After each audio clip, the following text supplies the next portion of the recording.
Naku po guys, ito na. Napakalupit nito. Mukhang ito na hinihintay natin paldo talaga. Napakatindi. Beto lang to guys ha. Tingnan nyo, beto lang yan ha.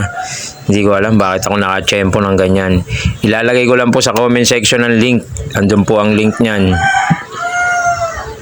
Abangan nyo na lang po sa comment section ng link. Napakatindi nito. Beto lang. Nakapaldo tayo. Umabot ng 10,000. Napakatindi oh. Napakalupit. Ang tindi nito. Hindi ko naman din akalain na lolobo ng ganito to. Papaldo ng ganito to. Napakatindi. Ayan oh.